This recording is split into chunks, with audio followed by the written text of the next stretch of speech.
This is a short video to give you some idea of what to check when you take the cowling off and look at your Rotax 912 engine.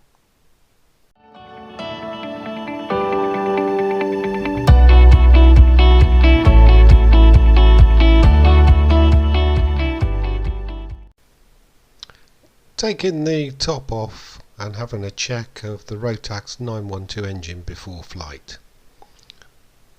What we should be looking for in particular. A good general look round, always a good idea. Looking for anything obvious.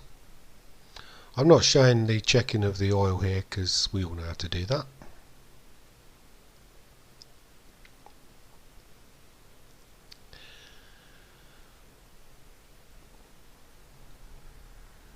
Starting with the carburetor,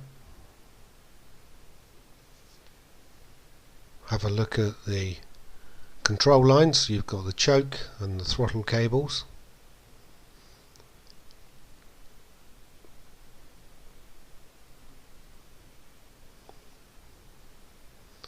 Everything's secure. Look at the coolant pipes to the carb heaters. Checking the springs or for the returns on the choke and throttle. Making sure that the turnbuckles are secure. Drip tray is okay. They've been known to fall off in the past. Have a look at the exhaust. Make sure it's secure. Springs are in place if it's that type of exhaust and there's no cracking or anything loose. Looking at the oil hoses there. Checking spark plugs. Gentle pull on them. They shouldn't pull off easily. Basically, there is a pull test you can do on them, but for here, just a gentle squeeze on them is good enough. Making sure there's no leaks at all anywhere around all these areas, checking all the water pipes.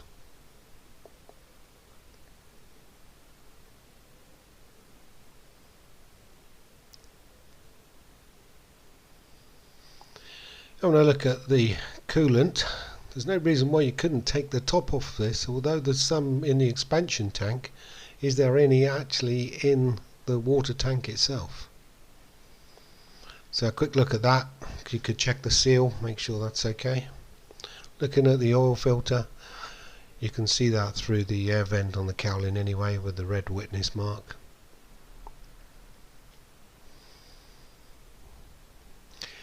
Looking at the gearbox housing, checking for cracks and the seal to the engine. And now looking at the fuel hoses, this is a particular point here where you can see cracking appearing. Bit of vibration there and tension on that can cause that. So that was the fuel pump. Just checking along the lines. Now these are the ignition packs, and now here I noticed there's a rather excessive movement, and as you can see from this picture there was a broken bracket which I've removed. Now would you fly with that? Technically no. You could secure it, certainly get me home. I would want to replace it as soon as possible. If I could secure it happily with a cable tie, then that will be fine. It's not going to go anywhere. What you want it to do is just stop it rubbing on anything and causing damage to a fuel or water line or something like that. Then you've got the other carburetor there. We can see that it's secure. Springs and everything again are intact.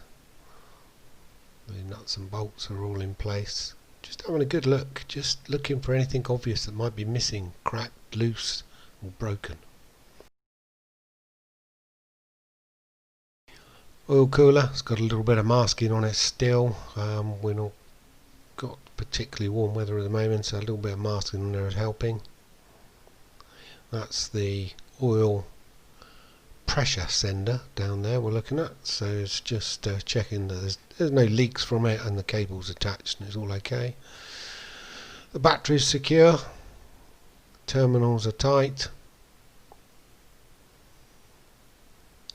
the engine mounts, you check them both sides. You can see a little bit of cracking on there, and that's fairly normal.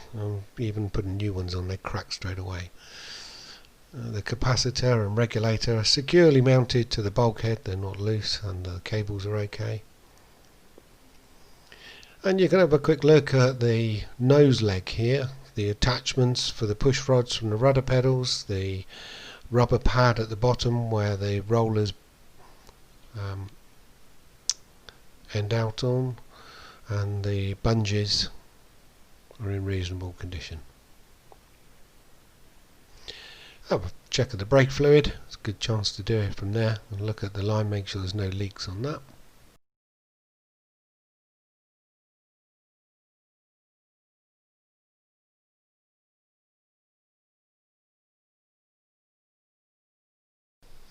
Well, that's just a quick guide. There's no limit to what else you can be checking. There's the water pump underneath, the prop bolts, the scat hoses, etc.